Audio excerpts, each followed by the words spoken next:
नमस्कार, मैं हूं विनय मिश्रा। आप देख रहे हैं HW न्यूज।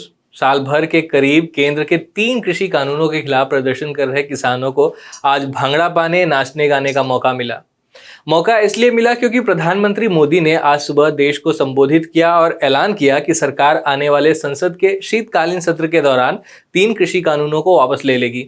सोशल मीडिया पर इसके साथ ही मास्टर स्ट्रोक ट्रेंड कर रहा है, जिसमें दावा किया जा रहा है कि ये फैसला एक मास्टर स्ट्रोक है। प्रधानमंत्री के ऐलान के बाद भी दिल्ली, पंजाब और उत्तर प्रदेश की सीमा पर प्रदर्शन कर रहे किसान अपने आंदोलन को समाप्त करने के लिए तैयार नहीं हुए हैं। संयुक्त किसान मोर्चा ने इस घोषणा को लेकर बयान जारी कर बताया कि वो तुरंत किसान आंदोलन को खत्म नहीं करने जा रहे हैं और संसदीय प्रक्रिया के जरिए इस घोषणा के प्रभावी होने का इंतजार करेंगे। साथ ही यह भी कहा गया कि किसानों का आंदोलन केवल 3 काले कानूनों को निरस्त करने के लिए नहीं, बल्कि MSP की गारंटी के लिए भी है। भारतीय किसान यूनियन के प्रवक्ता राकेश टिकैत ने पीएम की घोषणा पर प्रतिक्रिया देते हुए ट्वीट कर कहा कि आंदोलन तत्काल वापस नहीं होगा। हम उस दिन का इंतजार करेंगे जब कृषि कानूनों को संसद में रद्द किया जाएगा। सरकार MSP के साथ साथ किसानों के दूसरे मुद्दों पर भी बातचीत करे। लगभग 14 महीने बाद किसानों के लिए आज एक राहत भरा दिन साबित हुआ। इस 14 महीनों में बहुत कुछ घटित हुआ। किसान अहिंसक मार्ग पर बने रहते हुए सरकार के खिलाफ डटे रहे।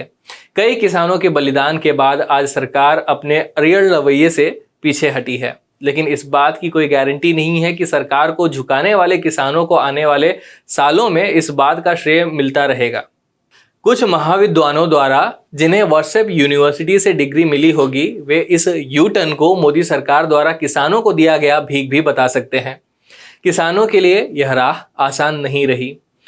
उन्हें खलिस्तानी, पाकिस्तानी, देशद्रोही, वामपंथी, नक्सली, आंदोलनजीवी विपक्ष के हाथों की कठपुतलियां, टुकड़े टुकड़े गैंग के लोग, पिज्जा खाने वाले नकली किसान और न जाने क्या क्या कहा गया। पानी की बौछारें, लाठीचार्ज, सड़कों पर बैरिकेड्स और कीले, क्या कुछ नहीं झेला किसानों ने। तो चलिए आज इस वीडियो में जानते हैं कि शुरू से लेकर अंत तक क्या हुआ और यह आंदोलन कैसे शुरू हुआ और अब इसका अंत कैसे होने जा रहा है।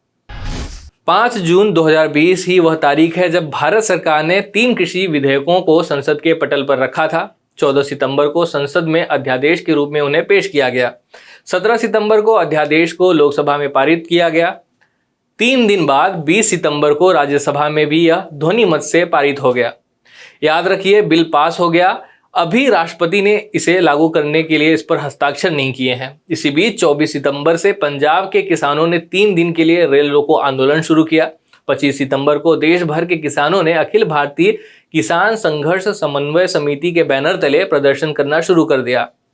देश भर में किसानों के प्रदर्शन के बीच 27 सितंबर को कृषि कानूनों को राष्ट्रपति की मंजूरी मिली और इसे गजट में प्रकाशित किया गया। मंजूरी मिलने के करीब 1 महीने बाद 25 नवंबर से राष्ट्रव्यापी आंदोलन शुरू किया गया। पंजाब और हरियाणा के किसानों ने दिल्ली चलो का नारा दिया। 26 नवंबर को दिल्ली आ रहे किसानों को अंबाला में रोकने की कोशिश की गई। बात नहीं बनी और दिल्ली पुलिस ने संगठनों को शांतिपूर्ण प्रदर्शन की अनुमति दे ही दी। 28 नवंबर को गृह मंत्री अमित शाह ने दिल्ली की सीमाओं को खाली करने के बदले किसानों से बातचीत का निमंत्रण दिया उन्हें। अगले दिन 29 नवंबर को प्रधानमंत्री नरेंद्र मोदी ने भी मन की बात कार्यक्रम में इन कानूनों को अपनी सरकार को कृषि व किसान हितैषी बताया। पीएम ने किसानों के मन की बात नहीं सुनी। दिसंबर महीने की शुरुआत में किसानों और सरकारों के बीच बैठकों का दौर शुरू हो गया। 3 दिसंबर को पहली बार सरकार और किसानों के बीच बैठक हुई, पर बेनतीजा रही। 2 दिन बाद सेकेंड राउंड की बातचीत भी बेनतीजा रही। 8 दिसंबर को किसानों ने भारत बंद का आयोजन किया। 11 दिसंबर को भारतीय किसान यूनियन ने सुप्रीम कोर्ट में तीनों कृषि कानूनों को चुनौती दी। 13 दिसंबर को केंद्रीय मंत्री रविशंकर प्रसाद ने किसान आंदोलन के पीछे टुकड़े टुकड़े गैंग की साजिश होने की बात कही। 21 दिसंबर को किसानों ने 1 दिन की भूख हड़ताल की। किसानों का आंदोलन अब साल 2021 में पहुंच गया। 4 जनवरी 2021 को 7वें दौर की बातचीत बेनतीजा रही। 7 जनवरी को कृषि कानूनों के विरोध में दायर याचिकाओं को सुप्रीम कोर्ट ने स्वीकार कर लिया। 11 जनवरी को सुप्रीम कोर्ट ने केंद्र सरकार को फटकार लगाई। अदालत ने सुप्रीम कोर्ट के पूर्व मुख्य न्यायाधीश की अध्यक्षता में समिति का गठन किया जो मामले को सुलझाए। 12 जनवरी को अदालत ने तीनों कानूनों पर रोक लगा दी। 26 जनवरी यानी गणतंत्र दिवस के दिन मौके पर ट्रैक्टर रैली आयोजित की गई। रैली ने दोपहर तक एक अलग ही रूप ले लिया था। पंजाबी अभिनेता दीप सिद्धू पर हिंसा को बढ़ावा देने का आरोप लगा। 26 जनवरी के बाद किसान आंदोलन में फिर से जान डालने के लिए राकेश टिकैत ने देश भर में महापंचायत का आह्वान किया। हरियाणा समेत कई राज्यों में किसान महापंचायत का आयोजन किया गया। किसान आंदोलन को लेकर नई रणनीति बनाई गई। राकेश टिकैत हर बार यही कहते नजर आए कि जब तक कृषि कानूनों को वापस नहीं लिया जाता तब तक किसानों का प्रदर्शन ऐसे ही जारी रहेगा। 28 जनवरी को प्रशासन द्वारा दिल्ली की गाजीपुर बॉर्डर को खाली करने के लिए कहा गया, लेकिन भारतीय किसान यूनियन के राकेश टिकैत ने ऐसा करने से इनकार कर दिया। 4 फरवरी को मोदी सरकार ने आंदोलन उकसाने वाले कुछ सेलिब्रिटी के व्यवहार को गैर जिम्मेदाराना कहा। इसमें इंटरनेशनल पॉप गायिका रिहाना, पर्यावरण के लिए काम करने वाली ग्रेटा थनबर्ग और वकील मीना हैरिस का नाम भी शामिल था। 5 फरवरी को टूल किट मामले का खुलासा होने पर दिल्ली पुलिस की साइबर सेल ने ग्रेटा थनबर्ग के खिलाफ आपराधिक साजिश और देशद्रोह का मामला दर्ज किया। 6 फरवरी को आंदोलनरत किसानों ने देश भर में चक्काजाम किया। 9 फरवरी के दिन फरार बताए जा रहे दीप सिद्धू को गिरफ्तार कर लिया गया। 14 फरवरी को दिल्ली पुलिस ने दिशा रवि को टूलकिट मामले में गिरफ्तार किया।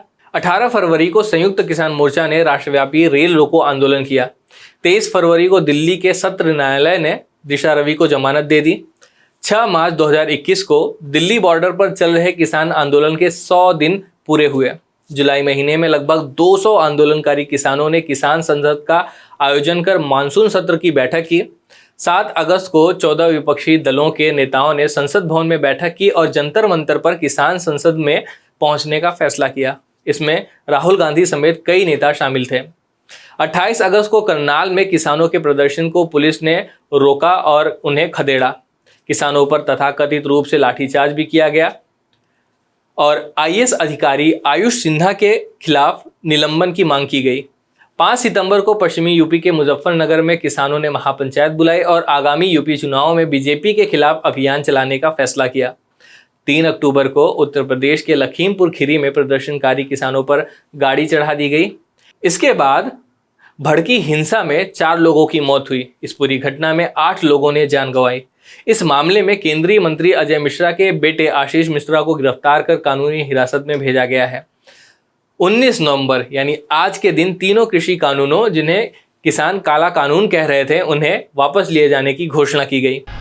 पूरे देश को ये बताने आया हूं कि हमने 3 कृषि कानूनों को वापस लेने का, रिपील करने का निर्णय लिया है। इस महीने के अंत में शुरू होने जा रहे संसद सत्र में, इसी महीने में, हम तीनों कृषि कानूनों को रिपील करने की संवैधानिक प्रक्रिया को पूरा कर देंगे। साथियों, मैं आज अपने सभी आंदोलनरत किसान साथियों से आग्रह कर रहा हूं, आज गुरु पर्व का पवित्र दिन है। अब आप अपने अपने घर लौटे, अपने खेत में लौटे, अपने परिवार के बीच लौटे। आइए एक नई शुरुआत करते हैं, नए सिरे से आगे बढ़ते हैं। महीनों अपने घरों से बाहर बिताने वाले किसान कुछ और दिनों तक कृषि कानूनों को संसद से वापस लिए जाने तक अपने घरों से बाहर प्रदर्शन स्थलों पर वे बिताने के लिए तैयार हैं। यह वीडियो यहीं समाप्त होता है। इस पूरे मामले पर आप क्या राय रखते हैं, हमें कमेंट बॉक्स में जरूर लिखें। धन्यवाद।